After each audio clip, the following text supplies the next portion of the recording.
அதாவது ஒரு எளிமையான ஒரு பூஜைக்கு பெரிய மகத்துவம், பெரிய லாபம் எது கிடைக்கிறது அப்படின்னா சத்யநாராயண ஜஸ்ட் பார்த்தீங்கன்னா ஒரு மணி நேரம் பூஜை, கதைனா 1 மணி நேரம் தான். ஆனா அந்த 1 மணி நேரம் பூஜைக்கு நமக்கு ஒரு வருஷத்துக்கு உண்டான பலன்களே நமக்கு கிடைச்சிடும். அப்பேற்பட்ட சத்யநாராயண பூஜை நம்முடைய ஆனந்தாசிரமம் குருவினுடைய சன்னதியில இன்னைக்கு ஆரம்பிக்கிறோம். தொடர்ந்து நடக்கும் போது எல்லா பக்தகோடிகளும் இந்த பூஜையில கலந்துட்டு வாழான முடிஞ்ச கைங்கரியத்தில் கலந்துக்கணும் அப்படின்னு ஆசிரம சார்பாக கேட்டு மேற்கொண்டு சத்யநாராயண பூஜை கேட்கிறோம். கடைசிய கதைகள்லாம் வரும். அவசியம் எல்லாரும் இருந்தது கதையை சிரவணம் பண்ணிட்டு பிரசாதத்தை ஸ்வீகரிச்சுட்டு தான் போகணும். பூஜை ஆரம்பிக்கும். நம பார்வதி பதயே ஜீவன ஸ்மரணம் கோவிந்தா கோவிந்தா.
ஓம் அச்சுதாய நமஹ அனந்தாய நமஹ கோவிந்தாய நமஹ.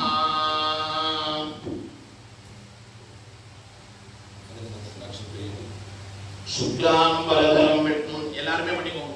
சுக்லாம் பரதரம் விஷ்ணு ததிவர்ணம் சதுர்புஜம் பிரசன்னவதனம் த்யாயேத் சர்வவிக்னோபசாந்தயே.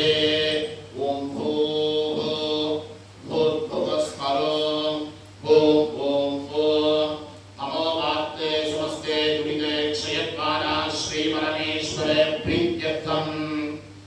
तदेव लग्नं सुदिनं तदेव ताराबलं चन्द्रबलं तदेव विद्याबलं देवबलं तदेव लक्ष्मीपते ते अग्रियुगं स्मरामि।